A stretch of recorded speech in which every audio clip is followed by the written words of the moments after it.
If anyone knows me, you talk to my friends and everybody, money to me it's a poor motivator. It's a short-term motivator. You can have money today and you're going to be complaining that you don't have enough money the next week. So to me, that's not the goal here. The goal here is to make a difference. And I don't look at AI as something that's going to take your job. It's a time compressor to me. If you had to compare, what was more disappointing? The fact that you had experienced 9/11 in New York and doing all these things, or the fact that all of that came from it? Everyone here, including myself, is very quick to post on social, but we're very slow at responding to DMs and comments. So why not let AI do that for you, and it'll book to the calendar as well. For someone who is thinking about choosing like the legal, like attorneys or whatever as their niche, what would be a good like starting point for them? What should they do to get their first client? Most people that I come across and that I speak with, they're just nervous to launch it. And I don't understand why. Just launch it. Don't worry about being perfect. Don't worry about all these demos and all this other stuff. They're so worried about demos. I'm like, demo is the last thing you need. You need a phone number on your phone. That's the only demo you need. And you need to go out and talk to people. What do you think is different about the HighLevel community compared to other like software communities? People are so worried about perfection. And I had to tell them, like, an offer's not permanent. Listen, I've trained my offer like how many times already? You're going to find it. Just go.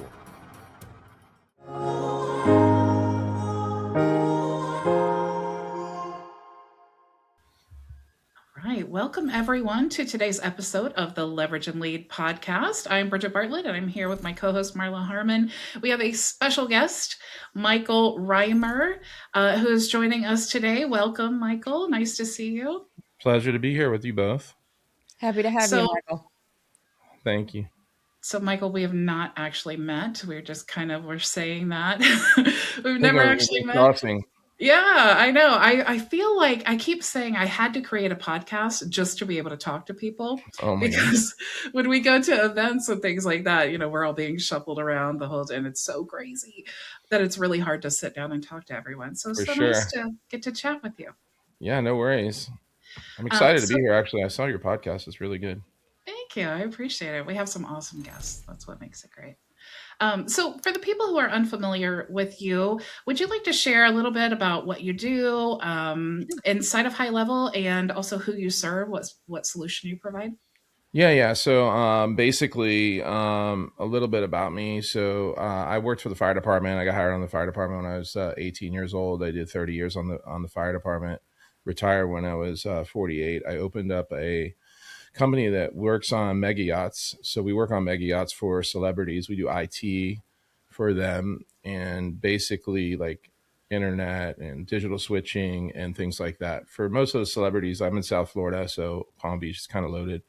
So we work on Jeff Bezos's boat, Susie Orman, Jimmy Buffett before he passed away, just a bunch of people. So it's fun. And then I got into AI because I was looking for a solution for my marine business. And it seems like it's been a resonating story with a lot of people that I've come across. Is it starts out the same way. I wasn't looking for AI. I stumbled on it, and I was at a trade show to buy another piece of equipment for our marine business, a CNC machine. And there was a session there. This was 4 years ago. There was a session there on AI. And I said, oh, that's pretty interesting. I don't really know much about AI.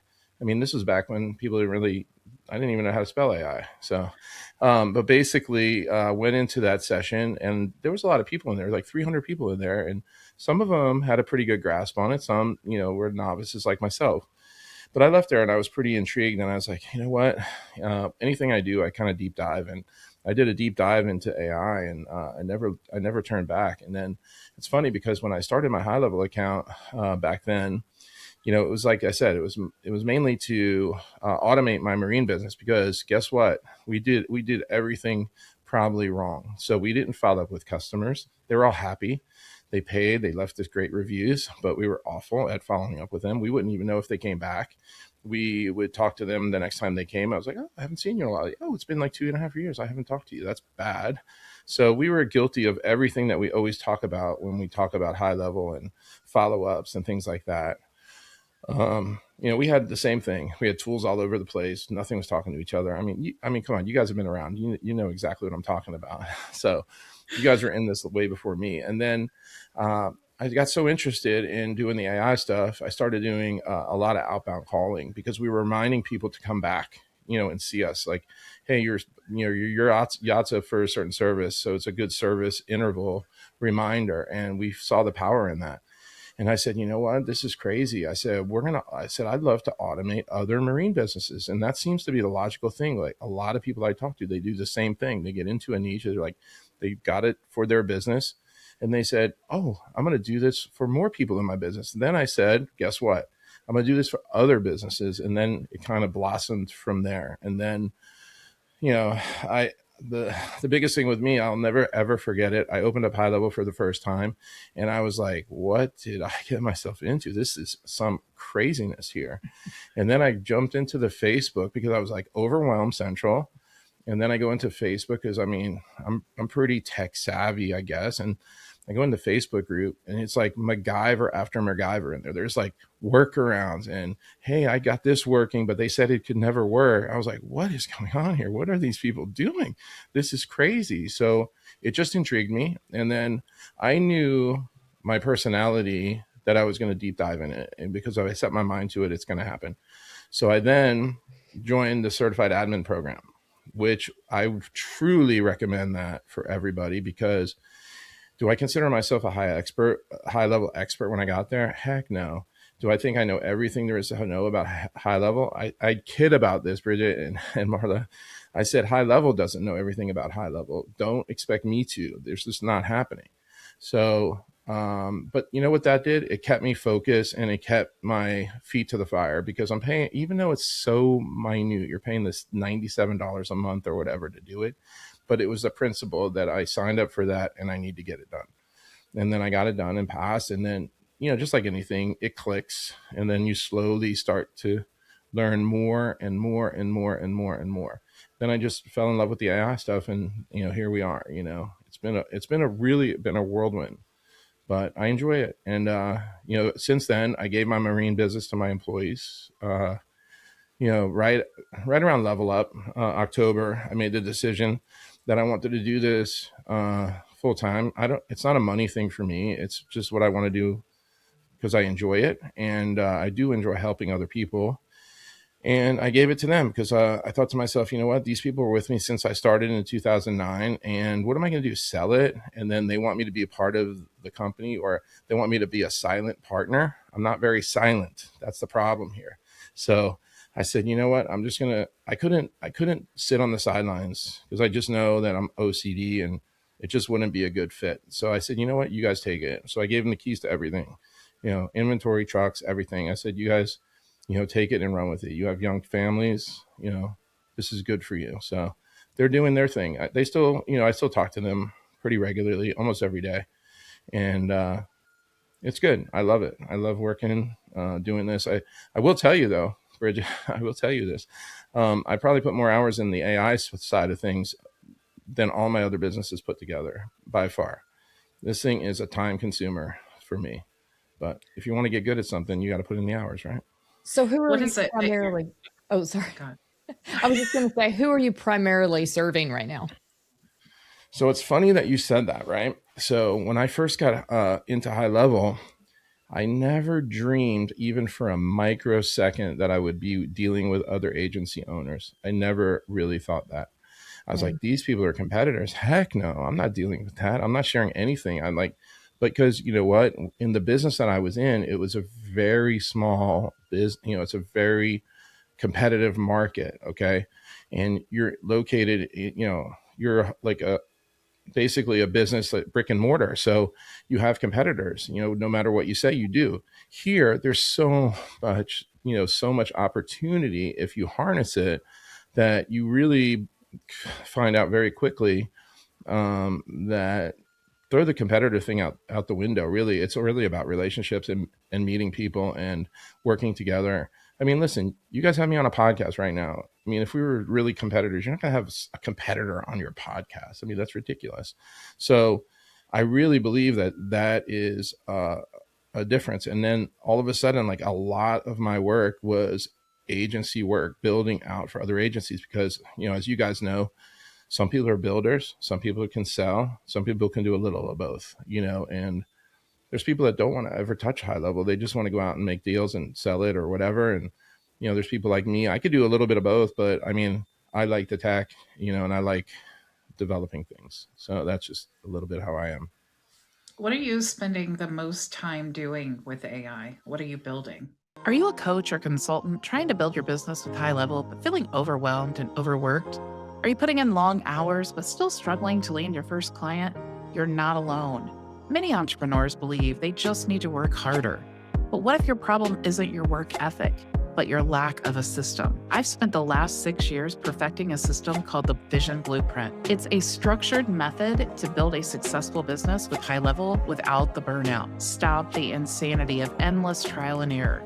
Join my free community today and get access to all my tutorials plus live coaching with me 4 days a week. Let me personally guide you as you implement this system and build the life that you want, not just the business. Now, back to the conversation. Honestly, the most my time really right now is I work with the development team pretty much almost every day on the back end. So I'm doing a lot of their test and evaluation on a lot of the products.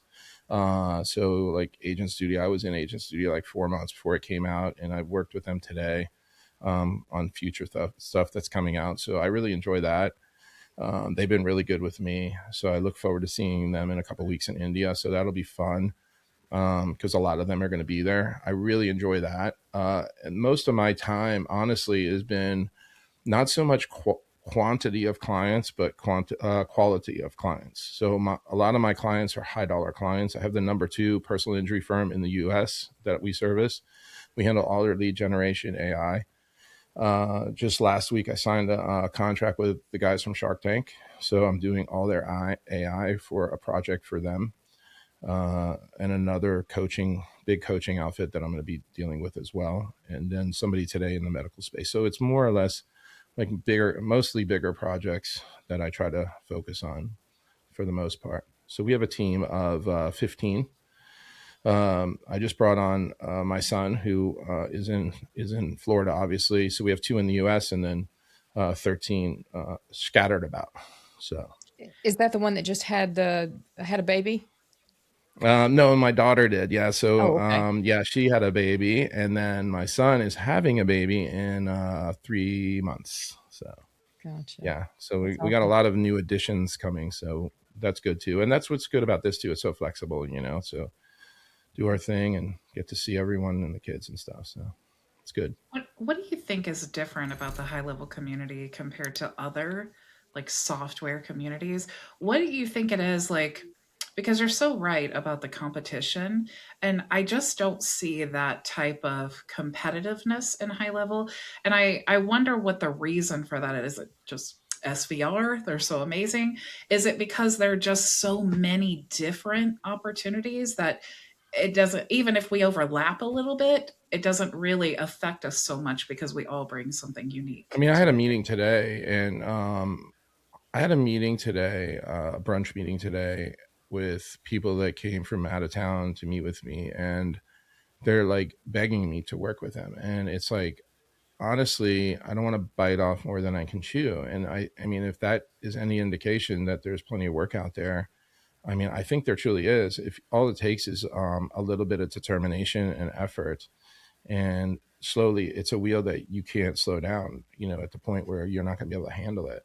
And most people that I come across and that I speak with, they're just nervous to launch it, and I don't understand why. Just launch it. Don't worry about being perfect. Don't worry about all these demos and all this other stuff. They're so worried about demos. I'm like, the demo is the last thing you need. You need a phone number on your phone. That's the only demo you need, and you need to go out and talk to people. And I mean, I met my biggest client because I was wearing a HighLevel hat, and by accident, truly accident. And I was like blown away. I mean, and the number 2, like I said, personal injury attorney group, not even attorney. I mean, they do 1,700 cases a month. So a massive client, So yeah, there's plenty of opportunity out there. All it takes is reach out to 20 people a week. And guess what? You're going to have clients. You reach out to another 20 next week, you're going to have clients. And then they're going to tell people. And then guess what happens? You have a wheel that keeps turning, and I just don't understand it. Like, there's plenty of work, it's just a matter of doing the effort. That's great advice. Yeah.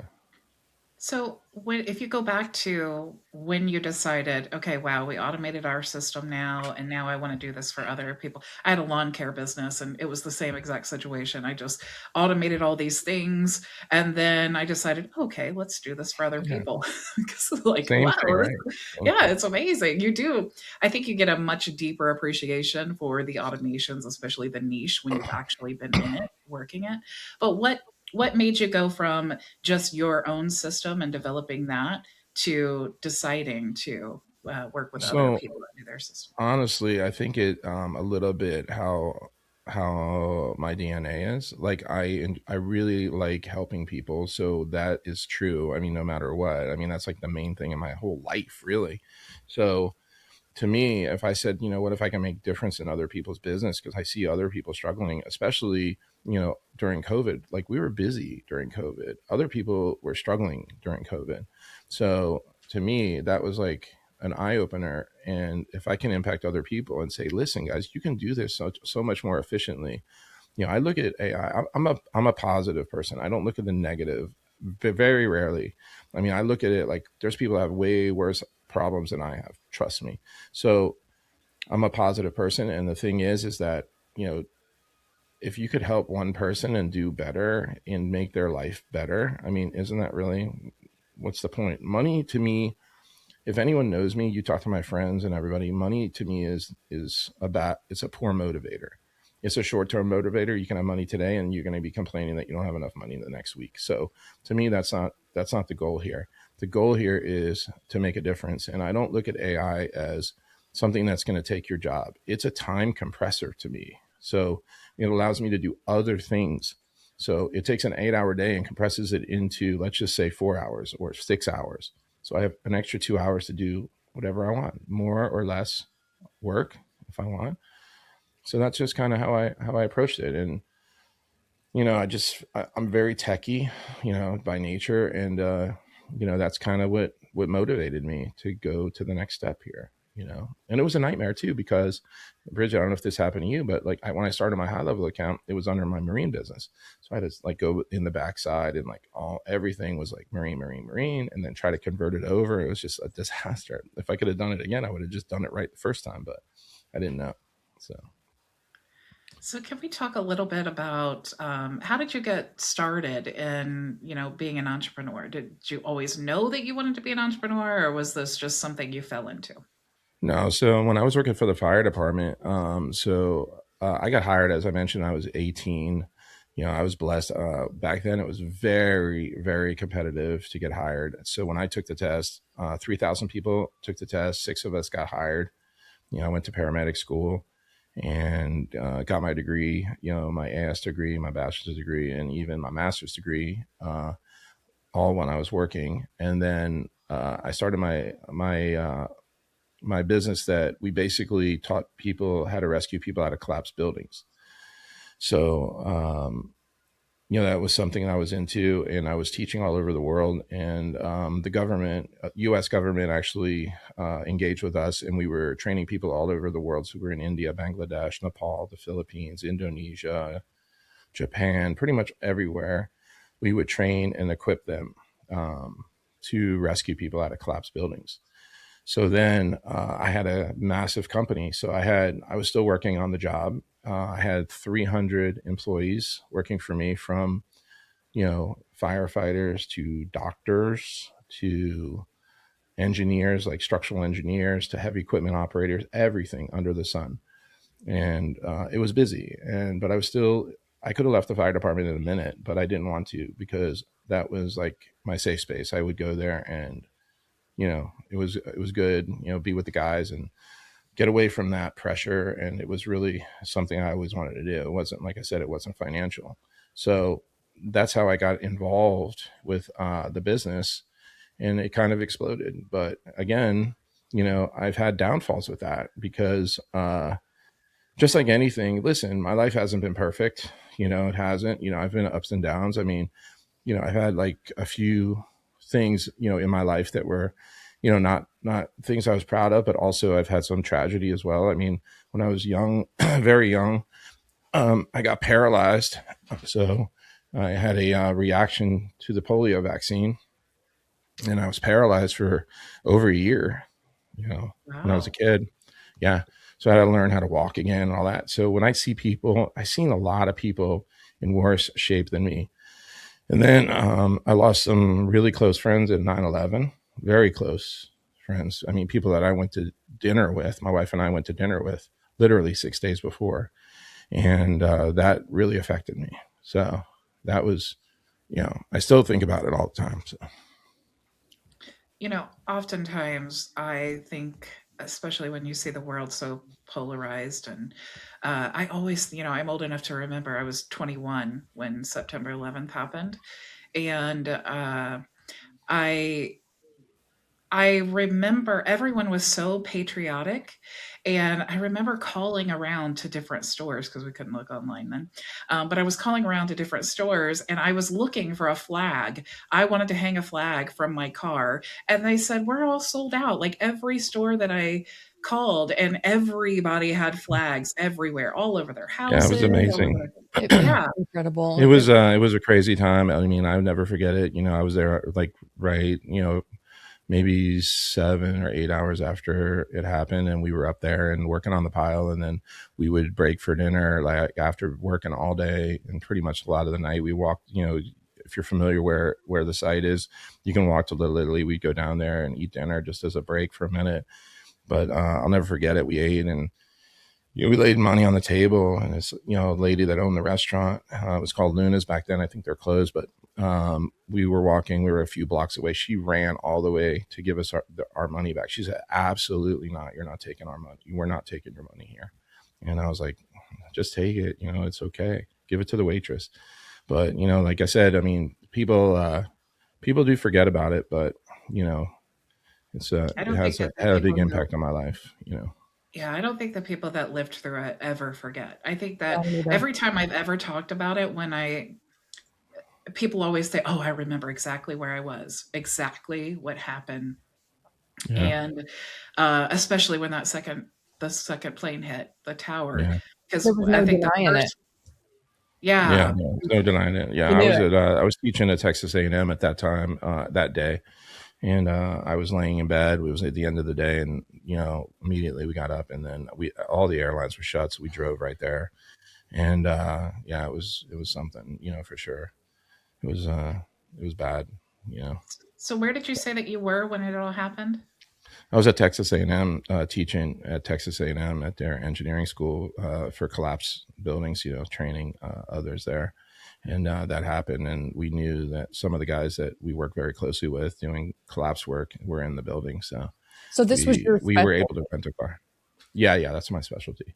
Okay. And then we got there, and we basically worked, and then after 9/11, FDNY hired us, and then we were there for a year and a half rebuilding the fire department. So we would travel from Randall's Island to Manhattan every single day and help them rebuild, because they lost 300 people, but a lot of those people were special operations people, and that's who I dealt with day in and day out. So what happened to you as a firefighter during that period? I'm assuming you were a firefighter in Texas. Did you just kind of put that on? No. I was in Florida. Oh, you were in Florida. I was in Florida. Okay. Yeah, I was teaching there. Yeah. Okay. So it was crazy. And you just transferred up to New York for a year or something? No. So I would basically I would take leave or trade or pay people to work for me. And I had a staff working down here, and they were pretty good about it, believe it or not. So, I mean, everybody wanted to help, crazy. Everyone. Yeah, everyone. So giving. Yeah, everyone did. Yeah, the city there was amazing. I mean, the only thing is, like, when we first got there was no personal protective equipment. So, like, we were breathing that for a few days, and then it got better. But, I often think about that, what's my health going to be like? Because it's affected a lot of people up there, their respiratory system specifically, or cancer. Because there was you're talking about a massive building, and there was no furniture left. I mean, nothing, not a desk, not a chair. It was pulverized. I've never seen anything like it. So, and we were operating like 4 stories below, in the subway and everything, because there's people down there. So, yeah, it was crazy. So, Michael, because I think there's a lot of people who maybe they're too young to remember, or people like me who just watch it on the news. Can you explain a little bit about what that was like to be there in that situation? Like, It was, what did you experience that like people like me who just watched it on the news would I mean, have? first of all, the city was very supportive. Everyone there was very supportive. You saw family members that were distraught. They're at the site. There was walls of pictures. I mean, you saw it on the news. They're looking for family members. They didn't know where they were. Um, you saw a lot of video that was pretty tragic. People, jumping and different things. That was bad. But down in there, like people just wanted their family back. Whether they're, even if they were passed away, they just wanted them back. So that was our job. We knew, to a certain extent, like we're not going to find people, viable people a few days in because the building was just not, there was not enough void spaces to do that. However, you know, just to find somebody and bring them home to their family, that was a blessing for sure. So that's huge. So if you could do that, I mean, it's well worth it. It was dangerous for sure. But at the end of the day, those guys worked there way longer than I was there. I mean, they were there almost a year, I believe, after that, or even longer when they finally, got everything wrapped up there. They still didn't find everyone, but found most of them. So Some what are helmets or some are, artifacts. so what was the transition like from, you went through the recovery during the 9/11 and everything. What happened after that? Oh man, it was a whirlwind for me actually. So I came back to Florida, and I had, like I mentioned, I had 300 or so employees working for me.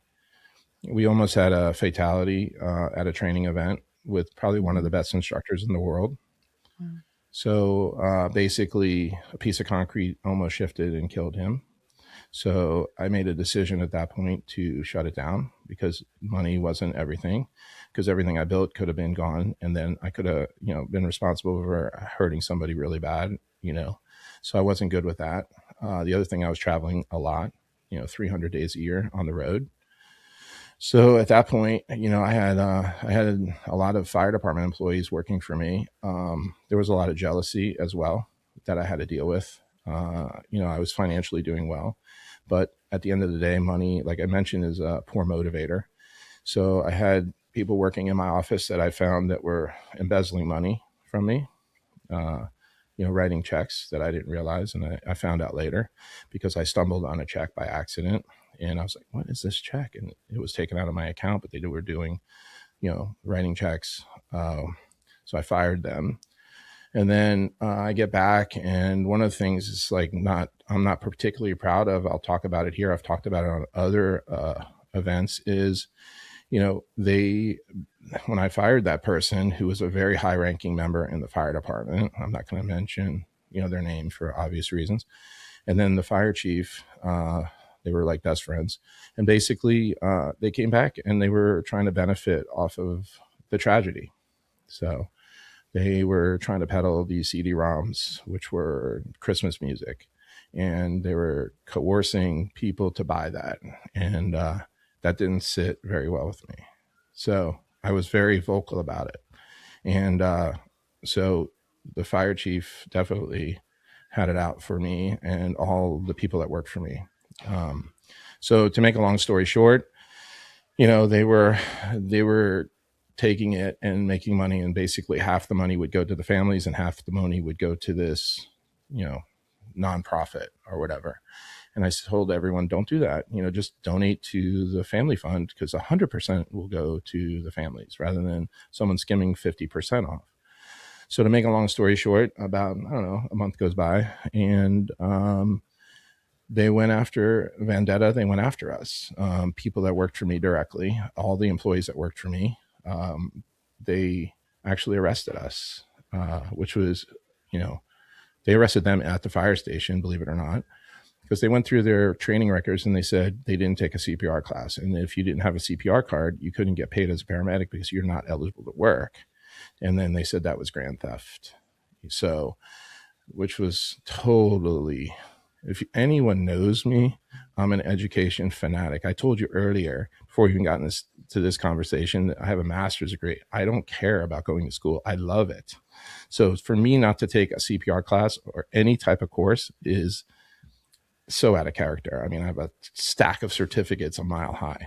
So they went through and they said, well, the instructor that taught the class wasn't certified. So then you're not certified. So then you shouldn't be taking money from the city. And they said that's grand theft. And the fire chief was friends with the detective, and they talked to the state attorney and they filed charges. Those guys got arrested in the firehouse. I was at the Epcot Food and Wine Festival with my wife, and they called me and they're like, you're not going to believe this. I'm like, what?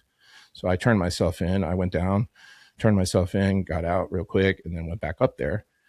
And then, it was a fight. And it was so crazy. Like, it was so fabricated. And I'll tell you just a quick glimpse of how crazy this was. So I get a call. I was very well liked at the fire department. I get a call from a good friend of mine who worked at one of the buildings, and he's like, hey, I got to meet you. I'm like, what's going on? He's like, I have to give you something. I'm like, okay. So he gives me a video of them taking all of our records that we subpoenaed, because I did a public records request, and taking them out of the building in the middle of the night, right? Because they were going to doctor the records. So he gives me a video that he shot on his iPhone. So I told my attorney, I said, we have a video. He's like, are you kidding me? I was like, yeah, he gave me a video. So basically at that point, my attorney files a public records request and asks for the video. The city says it doesn't exist. And we said, well, we have a copy of it. And they couldn't believe it. So anyway, then the state attorney knew that this was a farce, and basically said, listen, just to save face, we're going to, you pick it. They actually let us pick it and said, we're going to just reduce it to almost nothing. You take a misdemeanor, you get your, obviously everyone's getting their back pay and their pension and all that. But it was a two-year ordeal, and it's not something I'm proud of. I've never been in trouble. It is what it is. But you know what? I stood up for what's right. And at the end of the day, it was a tough fight, but we did it, and I'm glad I did it, because the legal system right now is a mess. If you don't have the finances to fight it, or you don't have because they're quick to like just work deals and be like, take it. And then guess what? Your whole life is a mess. So, I'm blessed. I'm blessed. I mean, I get up every day. I'm happy and whatever. I have my pension and I'm good. Does it feel like snapshots are either too basic to help or too complex to fit your business? Trying to untangle someone else's workflows can feel overwhelming, but it doesn't have to be that way. I'm Marla, and I work with agencies and business owners to design and build custom CRM and AI systems that actually align with how you operate your business. If you're tired of trying to do it all yourself, let's connect. Reach out at marlaharmon.com. So what was that like during that time where you and your family were, a 2-year period's a very long time to be under that amount of stress, your wife, your kids. Yeah, obvious. I mean, what was that like? It's crazy. Yeah, it was crazy. It was taxing, but it was a fight, because we knew we weren't wrong. We didn't do anything wrong. And, ended up, everyone got their back pay, and some guys, they're young. I mean, they're younger guys, they're back to work now. They still work at the firehouse right now. So, a lot of them got promoted, and the chief's gone and the other guy's gone. He got fired. So it's all good. It all worked out, but it was a fight, not a fun one. I actually had the resources to handle it, but, I'm not going to settle for something that we didn't do.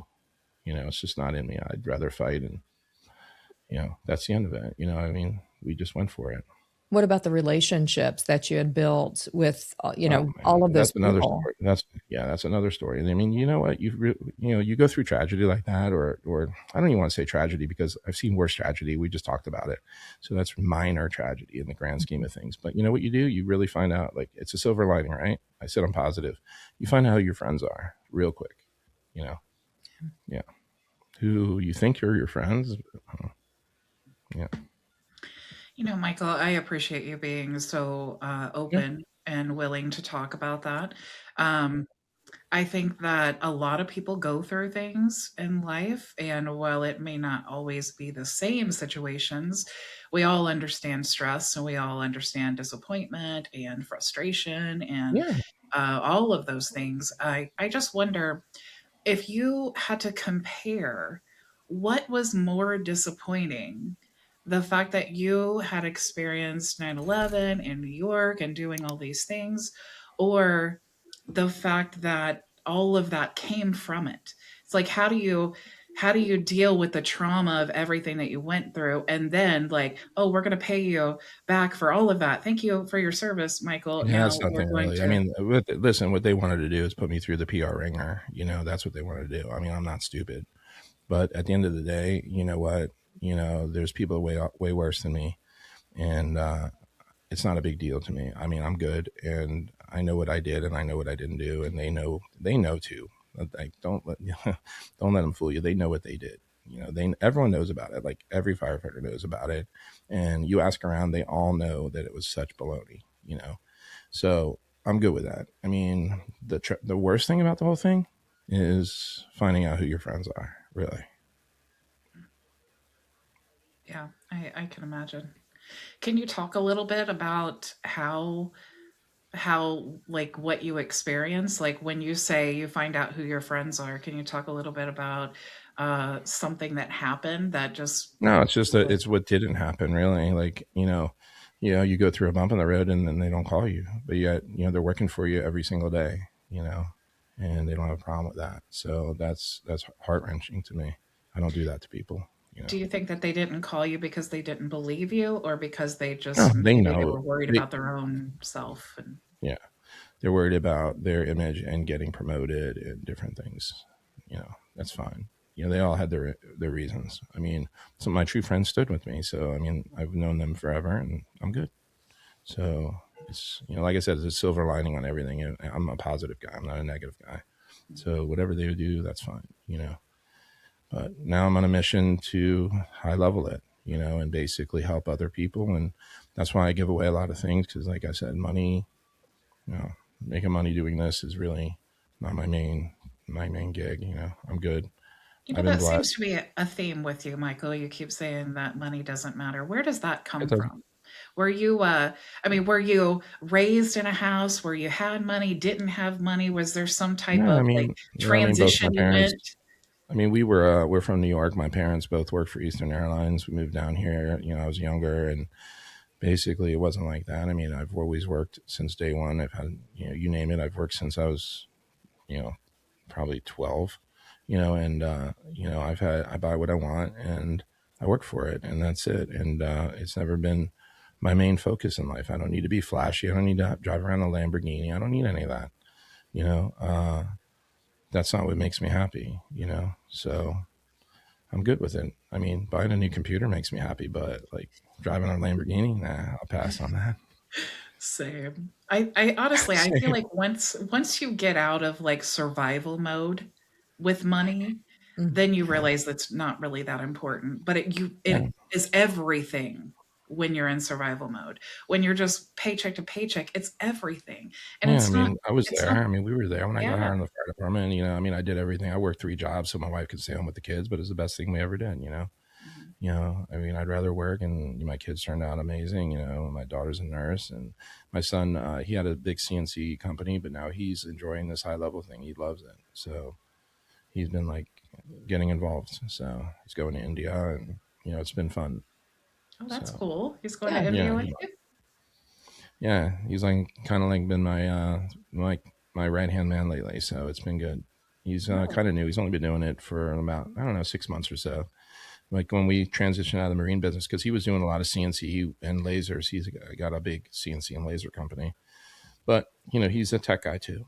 Doing that, programs them, does all that. So it was easy for him. Like now all of a sudden he's an AI fanatic.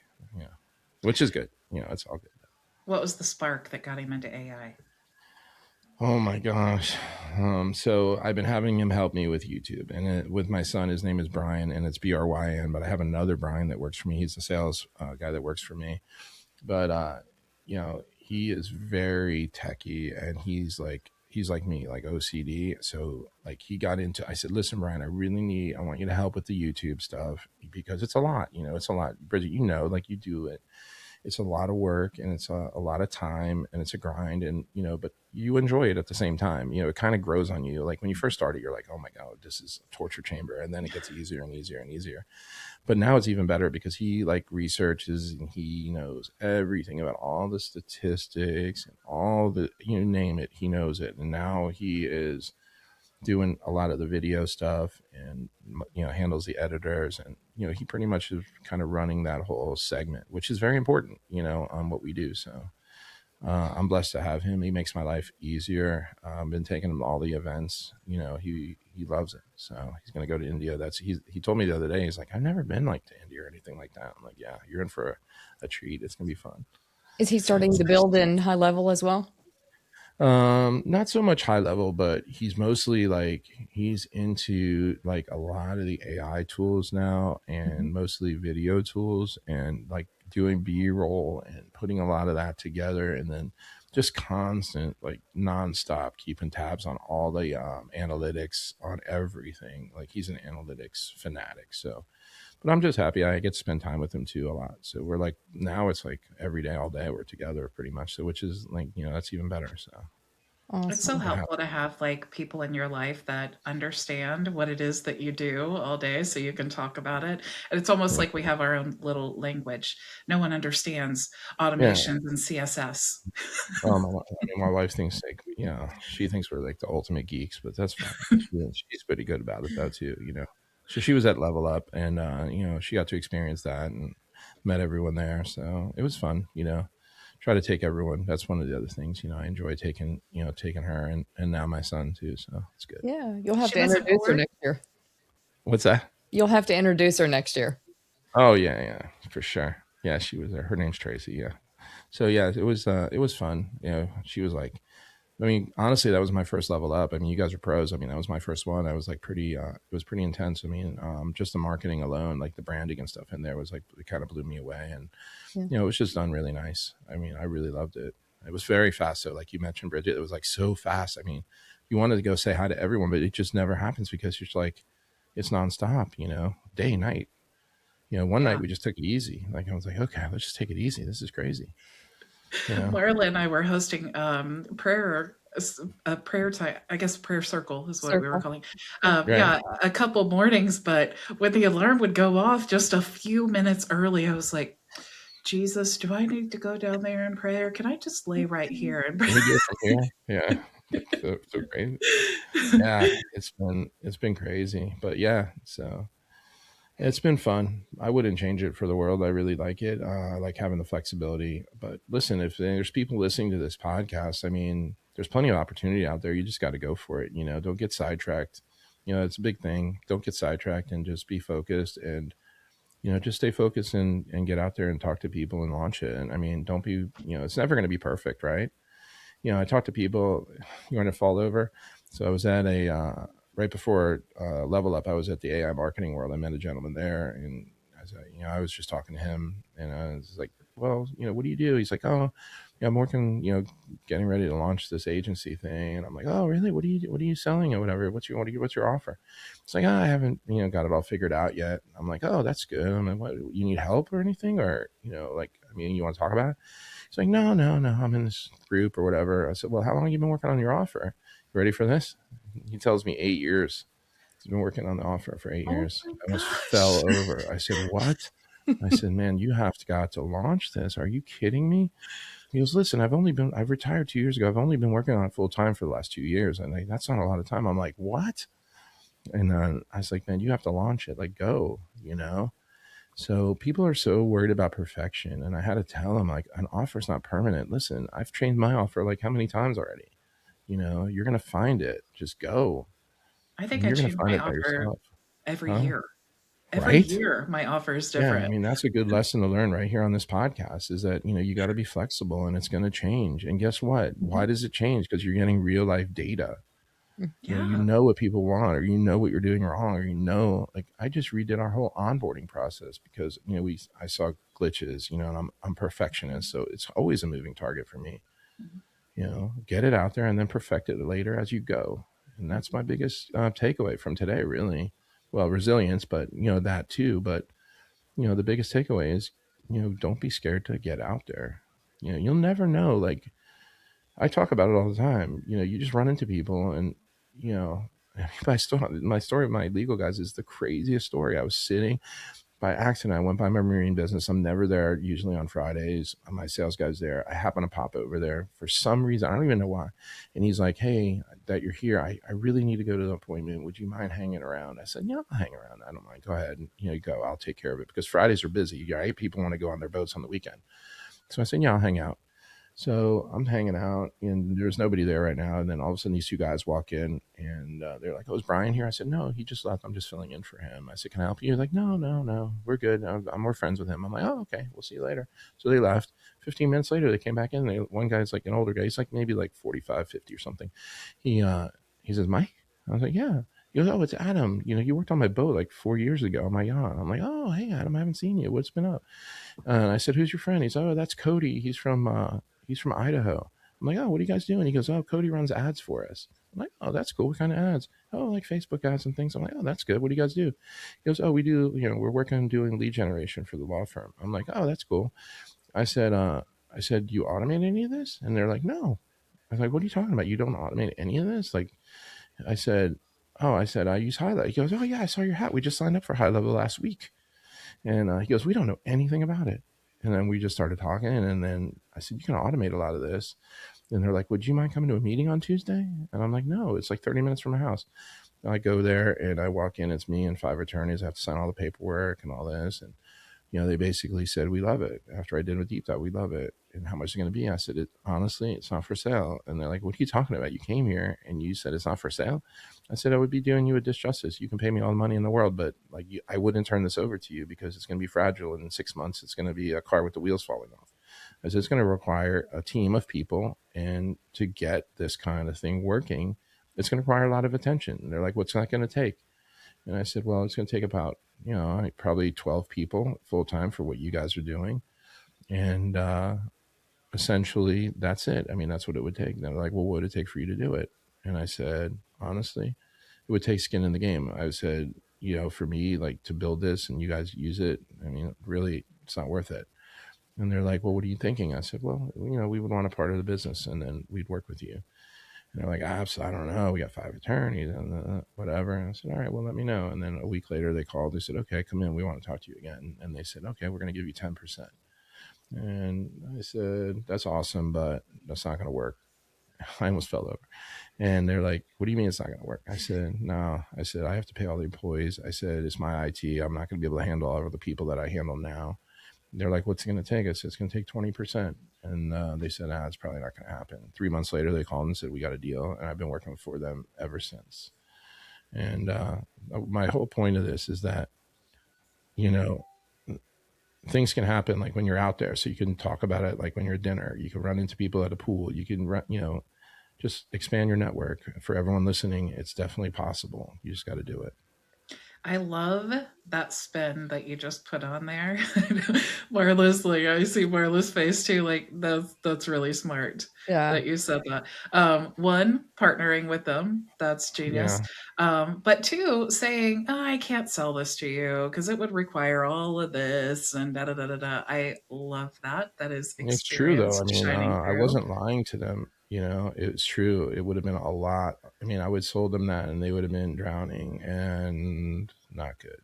I mean, And I yeah, think a lot of people, they don't get that part, you Mhm. know? So we talk all the time about go talk to people, pitch your business, but they don't know what to say in these conversations and even how to position things. I mean, I love that what you just said. I think that was a total golden nugget that if people aren't Yeah. using, I mean, and they're then, missing that out. opens up other doors, obviously, but I'm not allowed to do anything in the legal niche that's in the contract, and that's fine. And then I've sold it to other, the system to other niches, wealth management and med spa and others. So yeah, it's been good.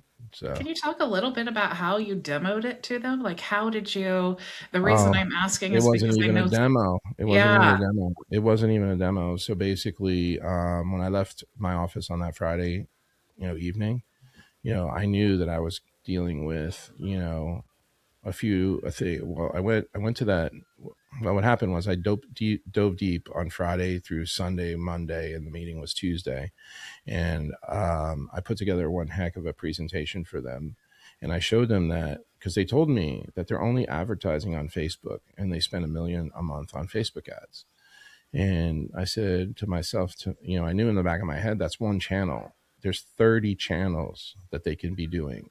They could be doing direct mail. They could be doing, outreach. There's just so many channels. They're not even doing Facebook. They're not doing YouTube. They're not doing anything. They're not doing Google ads. They're not doing anything, just Facebook ads. That's it.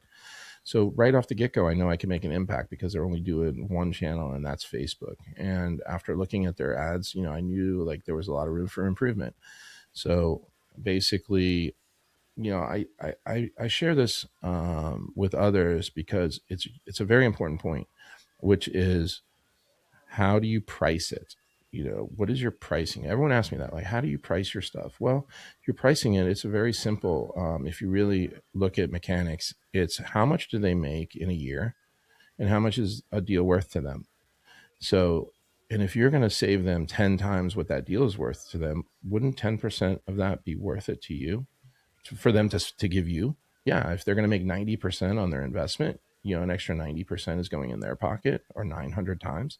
Yeah, it's going to be worth it. So they told me a couple of things. Number one, they told me that they were spending $1 million in Facebook ads. That I made like that was no big deal to me. Back then, that was like the most I've ever heard anyone spending a month on Facebook ads. So I almost fell over, made it like it was no big deal. But I was like, oh my God. And then I said the next thing, I asked them, plain and simple, I said, how many cases are you guys doing a month? And they said, we're signing 1,700 cases a month. So I was like, okay, that's nothing to shake a stick at. And then I said, how much are you billing per month? And they told me how much they were billing per month. And it was almost 20 million a month they were billing. So I knew where I needed to be right there. And I did that generally in the meeting. And I would suggest that to anyone listening here running an agency. Those are the key factors on determining your pricing, because I'm a person that always underprices all the time. Brian, that works in my office, not my son, he's one to fight for pricing. So I learned a lot, during that. And then we did that. And I had to hire people instantly, get everything ramped up. You're talking massive automations. We have our own SMS server. We have our own iMessage server for them. We have, pretty much you name it, we're running it. And it's good now. I have 2 full-time programmers that are running 3 servers full-time, and a team that's keeping an eye on everything, which is good. But it was stressful to get it up and running, just like anything. We made an impact with them, so it's good. So did you know how to do all of this stuff when you made this deal with them, or is it something you're like, yes, we could do that, and then you figured it out as you went along? No, I take things systematically. So of course, I'm not going to go from one channel to 30 channels overnight. I'm going to say, okay, let's get your Facebook dialed in and get it automated. And then we're going to go, okay, let's go to Google and get that handled. And let's go to direct mail if you want to do that. Let's geofence, intersections that have high probability of accidents, because now you could geofence those and who is in there, because 98% of the people have location services turn on because they like to order Starbucks, right? So they pull through an intersection that's high probability, but now there's technology that they pull through this major intersection that's very known for accidents. And guess where their next stop is? A hospital. And we could track that. So it's a 2-stage process. So we know that they went from an intersection to a hospital. So why would they do that? Did they happen to be at a high, like something like that and go to a hospital? And then we can, when you geofence somebody, you're on their phone, so you got them for 30 days. But attorneys like to grab people in the first 14 is when that's what they do. And they like to qualify leads. So we automatically qualified them. They have to meet 6 criteria, and then they're a lead. And then they get turned over to them, and they basically speak with them and have them sign up. So yeah, it's been a whirlwind, but it's fun. So what has their feedback been to you since implementing? Oh, they love it. Yeah, because they were, so I don't know if you know the legal space very well, but basically how these legal leads come in, a lot of attorneys buy them. Okay. And what they do is they get lay people to run Facebook ads with their own money or own budget. And then their lead acquisition cost is around $35. And then they sell them to a lead wholesaler for $150. That lead wholesaler sells them to an attorney generally for $2,000 per lead. Not, it's a qualified lead, but it doesn't mean they're signing up for a case. It means that, they get the opportunity to call them. And then basically from there, that wholesaler will sift through those though and do research, because if there was if God forbid, if there's a fatality involved, which they're in there, then what happens is that lead turns from a $2,000 lead to a $10,000 lead. And these attorneys will gladly pay for it. It's a bit high profile attorneys will gladly pay for that all day long. That's like, they would love that. So when I got with these guys, they had 3 million leads that they've already went through. And I said, well, what do you mean went through? Like, what did you guys do with them? Oh, well, we have a call center. They have a full-time call center. They call them once and then no one answers. And then that's it. That was the end of it. I was like, you called them once and that's it. That was it. Like, what happens if they didn't answer? That's it. That goes over here. And they throw them away. I showed them how to recycle their leads. Now they could sell those leads. They're worth money to other industries besides legal. Maybe it's a body shop, maybe it's a chiropractor, maybe it's, the other big thing is ethics. I like to do things ethically. Like, so number one, I won't sell to another attorney anywhere in the US. Number two, if I sold my services to, like, I sold it to somebody that does insurance. Well, I'm not going to sell it to two people in Florida because he's licensed in Florida. I'm not going to sell it to two people that are licensed. That's the whole reason I got this job, is because these wholesalers will sell to one attorney and then a block away, they're selling the same leads to another one. See? So that's ethically not good in my book. So, so we put us in a great position. So it was easy to really make them excel. It wasn't hard on my part, So the lead They were just throwing money at it.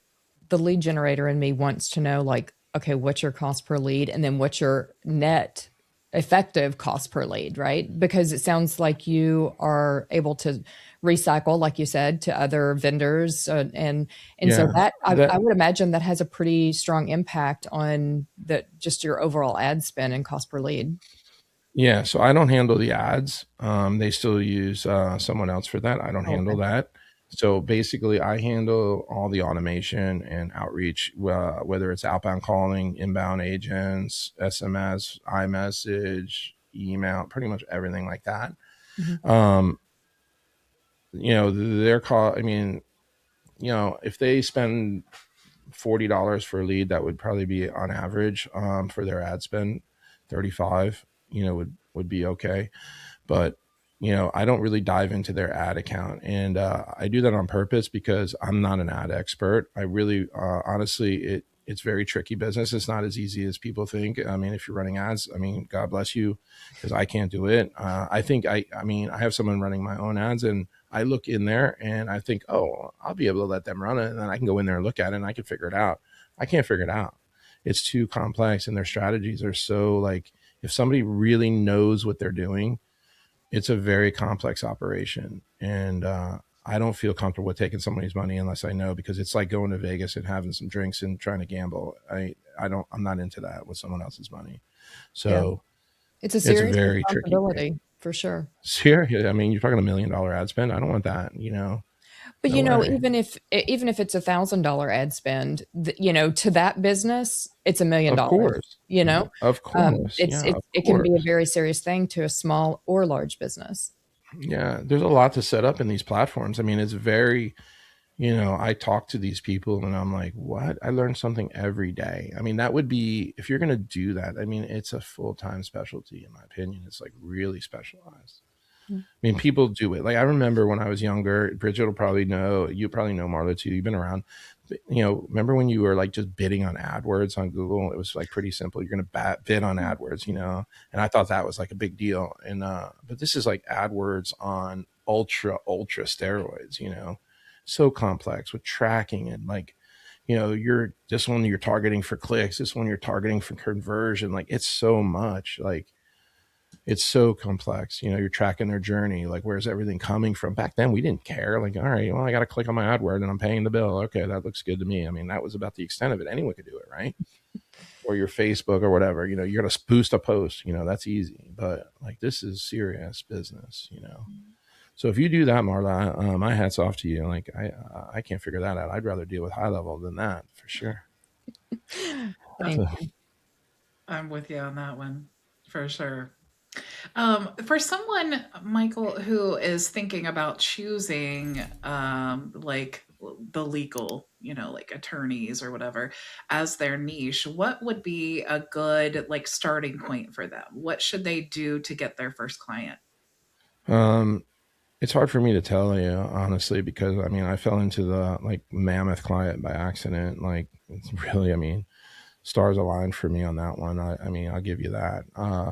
But I mean, honestly, I've gotten a lot of attorneys that have reached out to me, and I've gotten a lot of agencies that know I'm dealing with that reached out to me. Unfortunately, I can't really talk about that specifically to them, but I would say, you know, develop a system. I don't try to sell a lot of stuff in HighLevel. I try to keep it as simple as I can.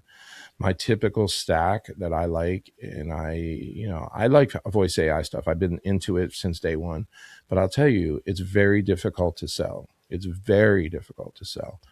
It's like I equate it, and you're going to laugh, but if you have kids, you'll know what I'm talking about. It's like saying to your 16-year-old kid, like, hey, let me use your cell phone for a minute. My battery died on mine. They don't want to give it to you.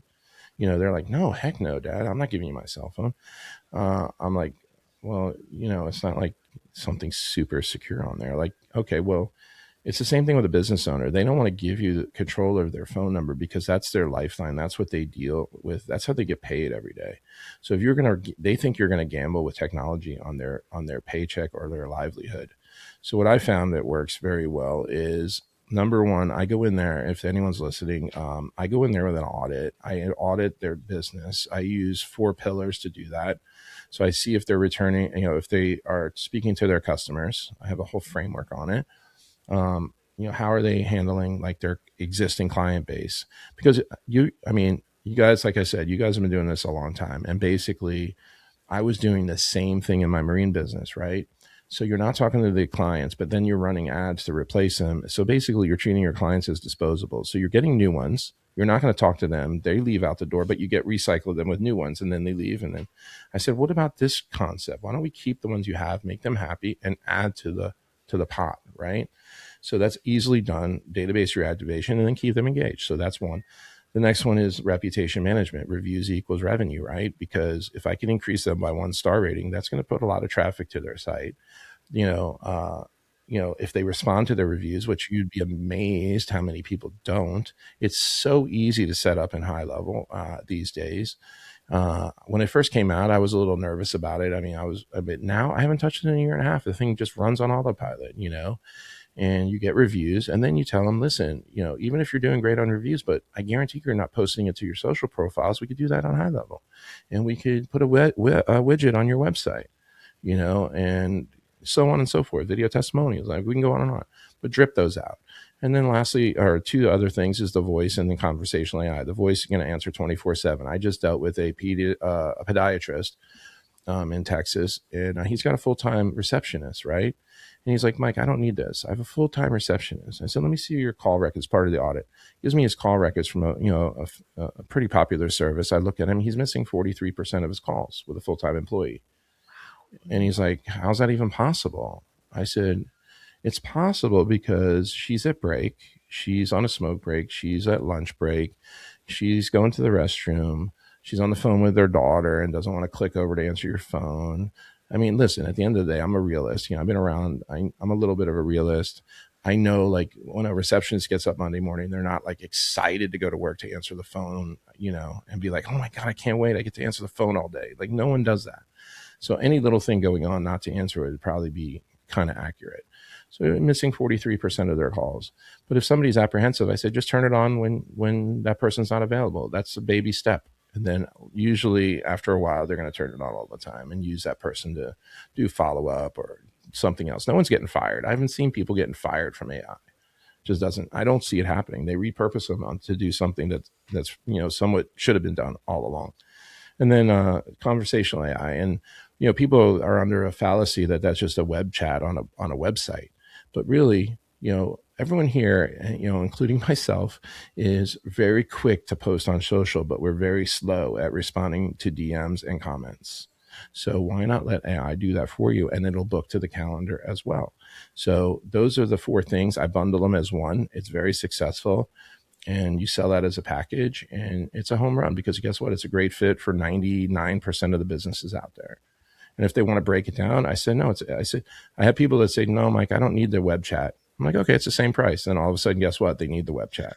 So it's funny how people are, but that's what we do. And I have an audit document. I would definitely share it with you guys. You can put it out to your team, to your audience as well. I'll share a bunch of stuff with you guys to put out to the masses here. I don't have a problem with that. We'll put it in the link in the description. Yeah, for sure. Yeah. For you. Cool. Yeah. Well, Michael, thank you so much for joining us. I definitely took away a couple golden nuggets. I love what you just said too, about how you said the voice AI could take over when Nancy, the receptionist, has gone home for the day. I love that. That's such a great like in the door kind of soft opening to the AI that I know a lot of local businesses are kind of terrified, or they have a moral stance against. But I think that's a nice soft like sell into the AI. Yeah, but you know what, Bridget? Hasn't this AI, like HighLevel AI, honestly, speaking specifically about HighLevel AI, hasn't it really leveled the playing field between a large business and a small business? 100%. Kind of got them almost on the same playing field. And that's what really impresses me the most. You're giving the small business owner a chance, to compete with big business. Yeah. And, I really focus on solopreneurs. And so I think as a solopreneur, it allows us to keep more money in our pockets than paying staff to do the things that we can use automation and AI tools to do. So I love that. I watch all your YouTube stuff. It's pretty good. Like you share a lot of nice little nuggets there. So thank you. I appreciate it. Well, Michael, thank you so much for joining us. No, you're welcome. Thank you, everyone, for joining us as well. And we will see you on the next episode of Leverage and Lead. Bye, everyone. Yeah. If you enjoyed this conversation, make sure to subscribe so you never miss an episode, and join the Leverage and Lead private community for live coaching 4 days a week at leverageandlead.com. We'll see you inside.